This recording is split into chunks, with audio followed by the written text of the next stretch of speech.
शिव पार्वती विवाह। जब सती के खुद को योगाग्नि में भस्म कर लेने का समाचार शिवजी के पास पहुंचा, तब शिवजी ने वीरभद्र को भेजा। उन्होंने वहां जाकर यज्ञ विध्वंस कर डाला और सब देवताओं को यथोचित फल दिया। सती ने मरते समय शिव से यह वर मांगा कि हर जन्म में आप ही मेरे पति हों। इसी कारण उन्होंने हिमाचल के घर जाकर पार्वती का जन्म लिया। जब से पार्वती हिमाचल के घर में जन्म, तब से उनके घर में सुख और संपत्तियां छा गई। पार्वती जी के आने से पर्वत शोभायमान हो गया। जब नारद जी ने ये सब समाचार सुने तो वे हिमाचल पहुँचे। वहां पहुंचकर वे हिमाचल से मिले और हंसकर बोले, तुम्हारी कन्या गुणों की खान है। ये स्वभाव से ही सुंदर, सुशील और शांत है। ये कन्या सुलक्षणों से संपन्न है। यह अपने पति को प्यारी होगी। अब इसमें जो 2-4 अवगुण है वे भी सुन लो। गुणहीन, मानहीन, माता पिता विहीन, उदासीन, लापरवाह। इसका पति नंगा, योगी, जटाधारी और सांपों को गले में धारण करने वाला होगा। ये बात सुनकर पार्वती के माता पिता चिंतित हो गए। उन्होंने देवर्षि से इसका उपाय पूछा। तब नारद जी बोले, जो दोष मैंने बताए मेरे अनुमान से वे सभी शिव में है। अगर शिवजी के साथ विवाह हो जाए तो ये दोष गुण के समान ही हो जाएंगे। यदि तुम्हारी कन्या तप करे तो शिवजी ही इसकी किस्मत बदल सकते हैं।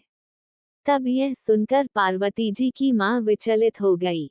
उन्होंने पार्वती के पिता से कहा, आप अनुकूल घर में ही अपनी पुत्री का विवाह कीजिएगा, क्योंकि पार्वती मुझे प्राणों से अधिक प्रिय है। पार्वती को देखकर मैना का गला भर आया।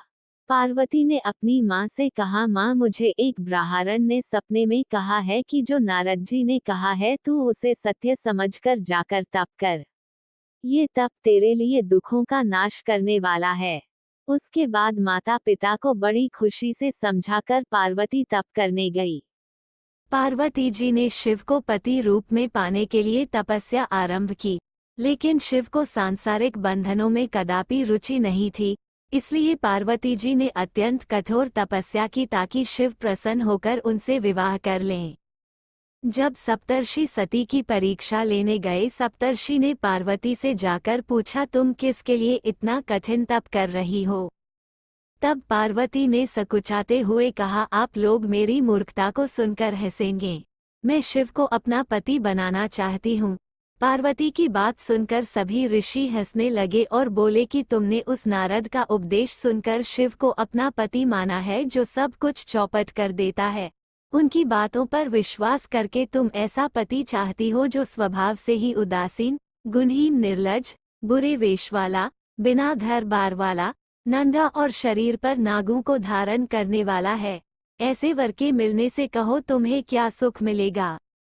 अब हमारा कहा मानो, हमने तुम्हारे लिए बहुत अच्छा वर चुना है। हमने तुम्हारे लिए जो वर चुना है वह लक्ष्मी का स्वामी और वैकुंठपुरी का रहने वाला है।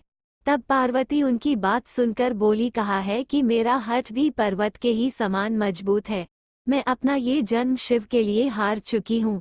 मेरी तो करोड़ जन्मों तक यही जिद रहेगी।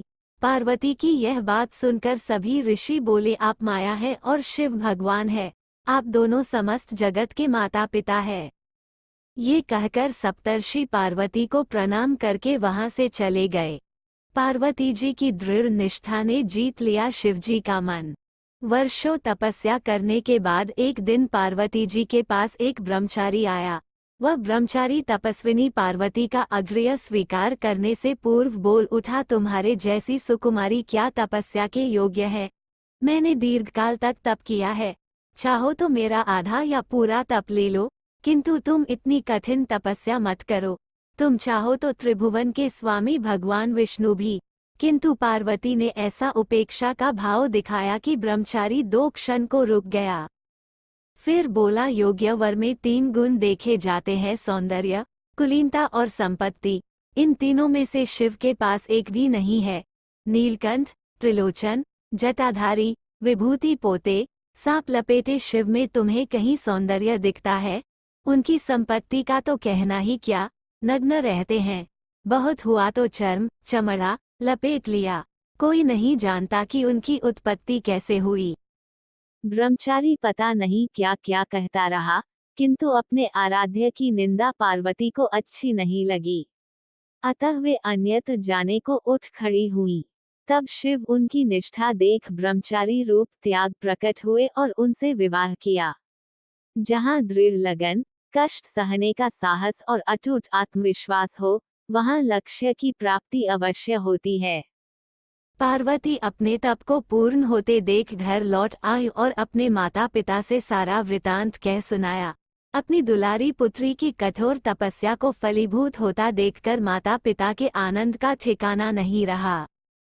उधर शंकर जी ने सप्तर्षियों को विवाह का प्रस्ताव लेकर हिमालय के पास भेजा और इस प्रकार विवाह की शुभ तिथि निश्चित हुई। सप्तर्षियों द्वारा विवाह की तिथि निश्चित कर दिए जाने के बाद भगवान शंकर जी ने नारद जी द्वारा सारे देवताओं को विवाह में सम्मिलित होने के लिए आदरपूर्वक निमंत्रित किया और अपने गणों को बारात की तैयारी करने का आदेश दिया। उनके इस आदेश से अत्यंत प्रसन्न होकर गणेश्वर शंखकर्ण, केकराक्ष, विकृत, विशाख, विकृतानन, दुंदुभ, कपाल, कुंडक, काकपादोदर, मधुपिंड, प्रमथ, वीरभद्र आदि गणों के अध्यक्ष अपने अपने गणों को साथ लेकर चल पड़े। नंदी, क्षेत्रपाल, भैरव आदि गणराज भी कोटि कोटि गणों के साथ निकल पड़े। ये सभी 3 नेत्रों वाले थे। सबके मस्तक पर चंद्रमा और गले में नीले चिन्ह थे। सभी ने रुद्राक्ष के आभूषण पहन रखे थे। सभी के शरीर पर उत्तम भस्म पुती हुई थी। इन गणों के साथ शंकर जी के भूतों, प्रेतों, पिशाचों की सेना भी आकर सम्मिलित हो गई।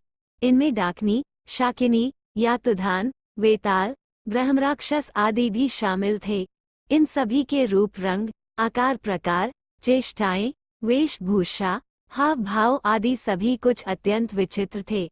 किसी के मुख ही नहीं था और किसी के बहुत से मुख थे। कोई बिना हाथ पैर के ही था तो कोई बहुत से हाथ पैरों वाला था। किसी के बहुत सी आंखें थीं और किसी के पास एक भी आंख नहीं थी। किसी का मुख गधे की तरह, किसी का सियार की तरह, किसी का कुत्ते की तरह था। उन सब ने अपने अंगों में ताज़ा खून लगा रखा था। कोई अत्यंत पवित्र और कोई अत्यंत विभत्स तथा अपवित्र गणवेश धारण किए हुए था। उनके आभूषण बड़े ही डरावने थे। उन्होंने हाथ में नर कपाल ले रखा था। वे सबके सब अपनी तरंग में मस्त होकर नाचते गाते और मौज उड़ाते हुए महादेव शंकर जी के चारों ओर एकत्रित हो गए। चंडी देवी बड़ी प्रसन्नता के साथ उत्सव मनाती हुई भगवान रुद्रदेव की बहन बनकर वहां आ पहुंची।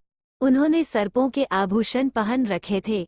वे प्रेत पर बैठकर अपने मस्तक पर सोने का कलश धारण किए हुए थीं। धीरे धीरे वहां सारे देवता भी एकत्र हो गए। उस देवमंडली के बीच में भगवान श्री विष्णु गरुड़ पर विराजमान थे। पितामह ब्रह्माजी भी उनके पास में मूर्तिमान वेदों, शास्त्रों, पुराणों, आगमों, सनका महासिद्धों, प्रजापतियों, पुत्रों तथा कई परिजनों के साथ उपस्थित थे। देवराज इंद्र भी कई आभूषण पहन अपने ऐरावत गज पर बैठ वहां पहुंचे थे। सभी प्रमुख ऋषि भी वहां आ गए थे। तुम्बुरु, नारद, हाहा और हुहु आदि श्रेष्ठ गंधर्व तथा किन्नर भी शिवजी की बारात की शोभा बढ़ाने के लिए वहां पहुंच गए थे। इनके साथ ही सभी जगन्माताएं, देवकन्याएं, देवियां तथा पवित्र देवांगनाएं भी वहां आ गई थीं। इन सभी के वहां मिलने के बाद भगवान शंकर जी अपने स्फुटिक जैसे उज्ज्वल, सुंदर वृषभ पर सवार हुए। दूल्हे के वेश में शिवजी की शोभा निराली ही छटक रही थी। इस दिव्य और विचित्र बारात के प्रस्थान के समय डमरुओं की डम-डम, शंखों के गंभीर नाद, ऋषियों महर्षियों के मंत्रोच्चार, यक्षों, किन्नरों, गंधर्वों के सरस गायन और देवांगनाओं के मनमोहक नृत्य और मंगल गीतों की गूंज से तीनों लोक परिव्याप्त हो उठे। उधर हिमालय ने विवाह के लिए बड़ी धूमधाम से तैयारियां की और शुभ लग्न में शिवजी की बारात हिमालय के द्वार पर आ लगी। पहले तो शिवजी का विकट रूप तथा उनकी भूत प्रेतों की सेना को देखकर मैना बहुत डर गई और उन्हें अपनी कन्या का पाणिग्रहण कराने में आनाकानी करने लगी।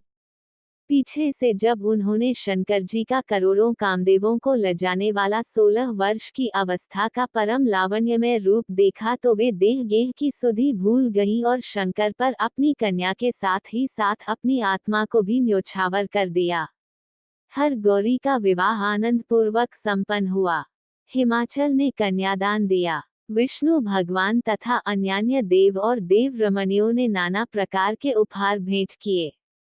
ब्रह्मा जी ने वेदोक्त रीति से विवाह करवाया। सब लोग अमित उत्साह से भरे अपने अपने स्थानों को लौट गए।